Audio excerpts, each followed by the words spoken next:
Books Ramayan Uttarkand Chyavan ऋषि का आगमन books. एक दिन जब श्रीराम अपने दरबार में बैठे थे तो यमुना तट निवासी कुछ ऋषि महर्षि च्यवन ऋषि जी के साथ दरबार में पधारे। कुशल क्षेम के पश्चात उन्होंने बताया, महाराज, इस समय हम बड़े दुखी हैं। लवन नामक एक भयंकर राक्षस ने यमुना तट पर भयंकर उत्पात मचा रखा है। उसके अत्याचारों से त्राण पाने के लिए हम बड़े बड़े राजाओं के पास गए, परंतु कोई भी हमारी रक्षा न कर सका। आपकी यशोगाथा सुनकर अब हम आपकी शरण आए हैं। हमें आशा है आप निश्चय ही हमारा भय दूर करेंगे। ऋषियों के यह वचन सुनकर सत्यप्रतिज्ञ श्रीराम बोले, हे महर्षियों, ये समस्त राज्य और मेरे प्राण भी आपके लिए ही हैं। मैं आपको वचन देता हूँ कि मैं उस दुष्ट के वध का उपाय शीघ्र ही करूँगा।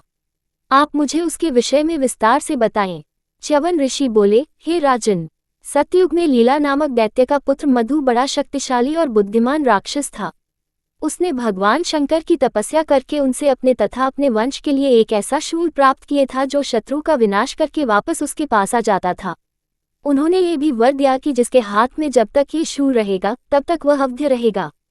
उसी मधु का पुत्र लवन है जो अत्यंत दुष्टात्मा है और उस शूल के बल पर निरंतर हमें कष्ट देता है। वह प्रायः किसी न किसी ऋषि, मुनि, तपस्वी को अपने आहार बनाता है। वन के प्राणियों, मनुष्यादि किसी को भी वह नहीं छोड़ता। ये सुनकर राम ने सब भाइयों को बुलाकर पूछा, इस राक्षस को मारने का भार कौन अपने ऊपर लेना चाहता है? ये सुनकर शत्रुघ्न बोले, प्रभु, लक्ष्मण ने आपके साथ रहते हुए बहुत से राक्षसों का संहार किया है। भैया भरत ने भी आपकी अनुपस्थिति में नंदीग्राम में रहते हुए अनेक दैत्यों को मौत के घाट उतारा है। इसलिए लवणासुर के वध का कार्य मुझे सौंपने की कृपा करें। श्री राम बोले, ठीक है, तुम ही लवणासुर का संहार करो और उसे मार के मधुपुर में अपना राज्य स्थापित करो। मैं तुम्हें वहां का राज सिंहासन सौंपता हूँ। फिर उन्होंने शत्रुघ्न को एक अद्भुत अमोघ बाण देकर कहा, इस अद्भुत बाण से ही मधु और कैटभ नामक राक्षसों का विष्णु ने वध किया था। इससे लवणासुर अवश्य मारा जाएगा। एक बात का ध्यान रखना कि वह अपने शूल को महल के अंदर एक प्रकोष्ठ में रखकर नित्य उसका पूजन करता है।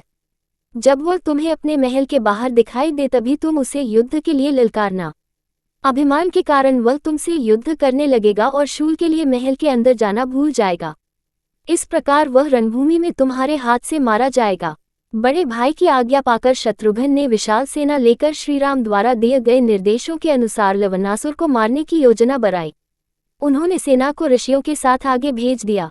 एक माह पश्चात उन्होंने अपनी माताओं, गुरुओं और भाइयों की परिक्रमा एवं प्रणाम कर अकेले ही प्रस्थान किया।